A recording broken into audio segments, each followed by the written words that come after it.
দাবি করেছি গরিব মেয়েদের বিবাহের জন্য 5 লক্ষ করে টাকা ওয়াকফ সম্পত্তি থেকে দিতে হবে। ভুল করেছি?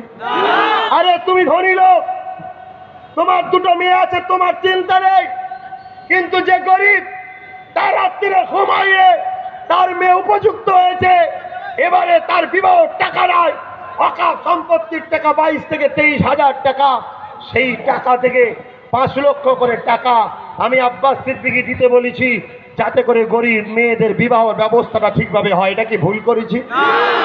আপনারা আমার পাশে থাকবেন, আমার হ্যাঁ হ্যাঁ আমার নাই না বলবেন, কথা দিচ্ছেন?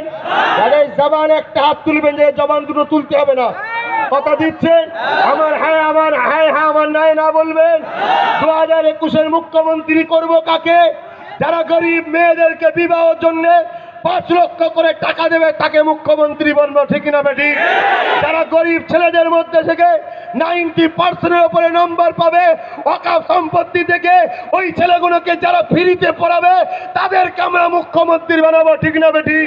ওই তাদেরকে মুখ্যমন্ত্রী বানাবো যারা কিনা ইমামদের 20,000, মুয়াজ্জিনদের 10,000 করে মাইনে দেবে ওয়াকফ সম্পত্তি থেকে, তাদেরকে আমরা মুখ্যমন্ত্রী বানাবো। আর যদি ওদের 10,000 ছেলেকে চাকরি দিতে পারো, মুসলমান ছেলেদের মধ্যে থেকে যারা 2,40,000 যুবককে চাকরি দেবে, ওয়াদা করলে হবে না, দিতে হবে, তাকে আমরা মুখ্যমন্ত্রী বানাবো, ঠিক না বেঠিক? হাত নামান। আব্বাস সিদ্দিকী রাজনীতি করলো তো? জোরে বলেন। হ্যাঁ রাজনীতি করেছি, বেশ করেছি। কার অসুবিধা হচ্ছে? কার অসুবিধা হচ্ছে? 100 বার করবো রাজনীতি। গরিবদের হয়ে বলা যদি রাজনীতি হয়, আমি ওই রাজনীতি করতে রাজি আছি। দলিত আদিবাসীদের হয়ে বলা যদি রাজনীতি হয়, আমি ওই রাজনীতি করতে রাজি আছি। বন দপ্তরের টাকা থেকে দলিত আদিবাসী বাচ্চাদের পড়ানো, চিকিৎসার জন্য হসপিটাল, শিক্ষার জন্য এডুকেশনের প্রতিষ্ঠান করা, যদি আন্দোলন করা যদি রাজনীতি হয়, আমি ওই রাজনীতি করতে রাজি আছি।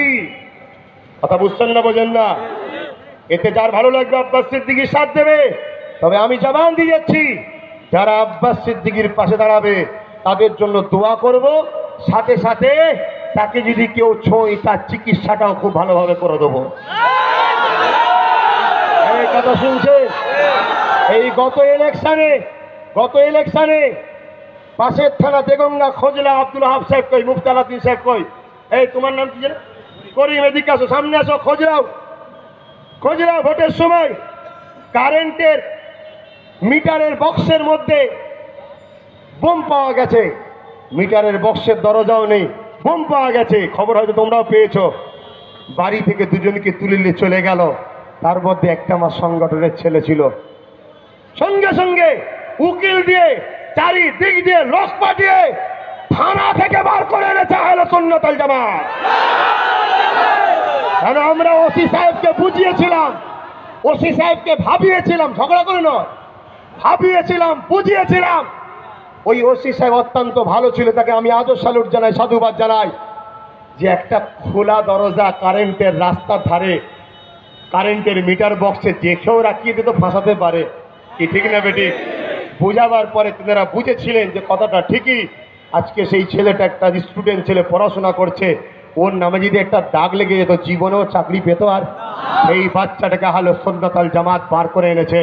জেনে রেখে যাবে, তোমরা যদি মনে করো আহলে সুন্নাত ওয়াল জামাতের পাশে দাঁড়াতে পারো, আর যদি মনে করো না আমাদের গোলামির জিন্দেগিটাই ভালো, পার্টি অফিসে যে দাদার পায়ের তলায় বসে থাকবো, সন্ধ্যেবেলা 100 টাকা ভিক্ষা দেবে, আমি বাজার করে ঘরে নিয়ে চলে যাব, যেতে বড় আব্বাস সিদ্দিকী কাউকে জোর করছে না। কেন? আমার গদি দখলের লড়াই নয়, আমি কোনো রাজনীতির নেতা নয় যে আমার চরিত্র খারাপ, সমাজ বিরোধী কাজ করি, তথাপি আমাকে বুথ দখল করতে হবে, এ চিন্তাধারা আব্বাস সিদ্দিকীর নয়। তবে আব্বাস সিদ্দিকীকে যারা ভালোবাসে তাদেরকে আমার গণতান্ত্রিক অধিকার আছে বলার, যে বাবা অমুক লোকটা ভালো, অমুক লোকটা খারাপ, বলার অধিকার আছে না নাই? চিৎকার দিয়ে বলা আছে না? তোমাদের কাছে দুনিয়া আগে না আখিরাত আগে? হাত তুলে বলো যাদের কাছে আখিরাত আগে। দুনিয়া আগে না আখিরাত আগে? সামান্য দুদিনের দুনিয়ার জন্য তোমরা আওলাদে রাসূলের বিরোধী করবে, আমাকে ছেড়ে তোমরা দূরে থাকবে? তাহলে চিন্তা করে দেখো, এই স্বাধীন ভারতে আবু বকর সিদ্দিক রাজনীতি করে রে, কিন্তু আবু বকর সিদ্দিক গান্ধী বাবুকে তৎকালীন সময় পরামর্শ দিয়েছিল, দেশ চালাবার বুদ্ধি দিয়েছিল। আজ তার চতুর্থ প্রজন্ম। আমি চাই এই আমার বাংলা সহ ভারতকে বাঁচাবার জন্য পরামর্শ দিতে চাই। আমার পরামর্শ মানতে চাও? মানতে চাও? হাত নামাও। আজকে দুর্নীতির নেতা হলে সমাজে আসিবার মতো ছোট্ট বোনকে কাশ্মীরে মন্দিরের মধ্যে রেপ হবে, আজ পর্যন্ত ইনসাফ পাওয়া যাবে না। এই ইনসাফ পাওয়া গেছে? কিয়ামতের দিন কোন মুখ দেখাবে তোমরা যে ছোট্ট একটা ফুলের মতো 4-5 বছরের বাচ্চাকে মন্দিরের মধ্যে দিয়ে রেপ করেছে? আমি মন্দিরের বিরুদ্ধে বলছি না, হিন্দু ধর্মের বিরুদ্ধে বলছি না, কিন্তু অত্যন্ত দুঃখ এ দেশ সন্ত্রাসদের দখলে চলে গেছে। কেউ আজ পর্যন্ত সেই 80 বার হয়ে বিচার হলো না। তাহলে এই জায়গা থেকে দেশকে বাঁচাবার জন্য, 80 বার মতো ফুলের মতো ছোট্ট বোনকে বাঁচাবার জন্য, পূজার মতো বোনকে বাঁচাবার জন্য আমাদেরকে ঐক্যের দরকার আছে না নাই? আদিবাসী দলিতদের হকের জন্য ঐক্যের দরকার আছে না নাই? মুসলিমদের অধিকারের দরকার আছে না নাই? ভাই 72 বছর আমরা হয়ে গেল, 73 পড়ল, কিছু পাইনি। একদিকে যেমন আন্দোলন করছি, সাথে সাথে আমার আবু বকর শিক্ষা প্রতিষ্ঠান, স্বাস্থ্য শিবির তৈরি করেছে, কেন্দ্র তৈরি করেছে। তাই আমি তার চতুর্থ প্রজন্ম হিসাবে আগামী 8ই ডিসেম্বর রবিবার বাংলা 21শে অঘ্রাণ সকাল 9টার মধ্যে আপনাদের সবাইকে যাবার আহ্বান জানালাম। কেননা আমরা 100 বিঘে জমির উপরে পীর আবু বকর নলেজ সিটি করতে চলেছি। আমাকে কানে কানে বলা হচ্ছে যে সোশ্যাল মিডিয়ায় ছেড়েছে 18 বিঘে নাকি আপনি জায়গা কিনেছেন। ভাই, ফুরফুরা শরীফে যদি আব্বাস সিদ্দিকী 18 বিঘে জায়গা কিনে আপনাকে নিয়ে যায়, তাহলে আপনাকে 18 বিঘেই দেখাতে পারবে, 100 বিঘে কি দেখাতে পারবে? এই পারবে? কিন্তু ফুরফুরা শরীফে গেলে কি কারো লস আছে? কারো লস আছে? ফুরফুরা শরীফে আপনাদের ইমাম আছে, আপনাদের মুজাদ্দেদ আছে, আপনাদের স্বাধীনতা সংগ্রামী আছে, আপনাদের সুখে দুঃখের সাথী আছে, আপনাদের জন্য আজ আবু বকর দোয়া চাই।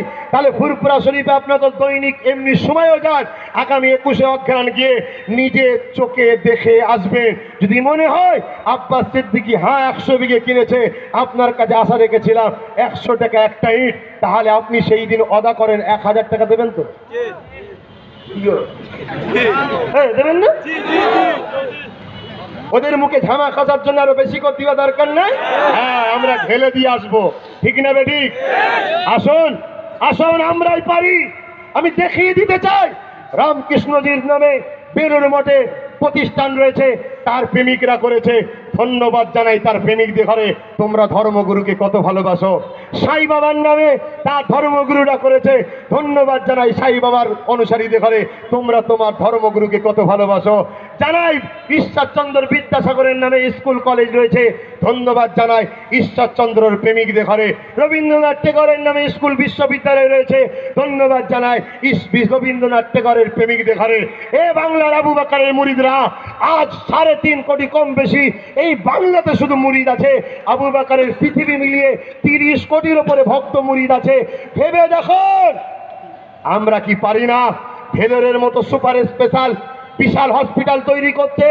আমরা কি পারি না মায়েদের ইজ্জত বাঁচাবার জন্য ফুরফুরা শরীফে আবু বকরের নামে, আবু বকরের স্মৃতিতে আমার ধর্মগুরু, আমার ইমাম, আমার স্বাধীনতা সংগ্রামী, মনুষ্য জাতির কল্যাণের জন্য যিনি এসেছিলেন, সেই আবু বকরের নামে মাতৃসদন তৈরি করব, যেখানে সম্পূর্ণ মহিলা পরিচালিত হবে, পুরুষ ডাক্তার সেখানে থাকবে না, মা বেটিদের গায়ে পুরুষ ডাক্তার হাত দেবে না।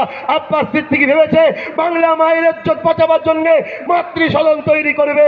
শুধু মুসলমান মা নয়, কেন মা যে হয় সে হিন্দু হোক, খ্রিস্টান হোক, দলিত হোক, পাঞ্জাবি হোক, শিখ হোক, তার কাছে মা, মায়ের ইজ্জত আছে না নাই?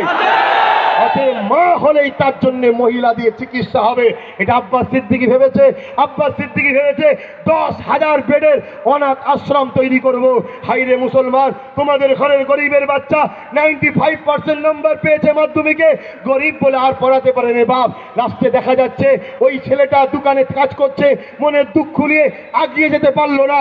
অনেক এতিম মিসকিন অসহায় আছে, যাদের কেউ নাই, পড়াতে পারে না, বড় হলে ডাকাত হচ্ছে, খুনি হচ্ছে, বোম বানছে, সন্ত্রাস হচ্ছে, নেতারা তার দ্বারা দিয়ে বুথ দখল করছে, জেলা দখল করছে, এলাকা দখল করছে।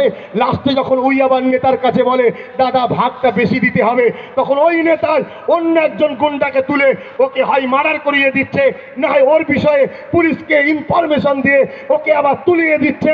পরের দিন পেপারে হেডলাইনে উঠছে মোল্লা অমক, মোহাম্মদ অমক, সে সন্ত্রাস।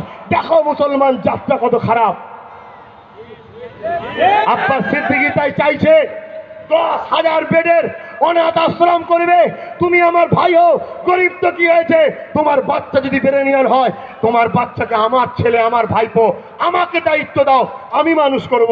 আমাকে যারা ভালোবাসে তাদের কাছে হাত পাতবো। ডেলি 3 টাকা 30 পয়সা আমাকে দিও। একটা চা কম খাবে, একটা পান কম খাবে, একটা গুটকা তো খাওয়াই উচিত নয়, একটা জিনিস কমিয়ে দেবে ডেলি, তাহলেই তো তোমার ডেলি 3 টাকা 30 পয়সা হয়ে যাবে। তোমার এই বাচ্চা পয়সা দিয়ে অনাথ গরিবদেরকে মানুষ করব। রসুল বললেন যে গরিবদের মাথায় হাত বুলোয়, সেজন্য আমি রসুল আমার মাথায় হাত বুলালো। যে গরিবকে পরনের কাপড় দেয় সে আমি রসুলকে কাপড় দিল, যে অনাথদের ঘরে খাওয়ায় সে আমি মোহাম্মদকে খাওয়ালো, যে অনাথদের ঘরে ভালোবাসে সে আমি মোহাম্মদকে ভালোবাসো। কিসের মুসলমান দাবি করো?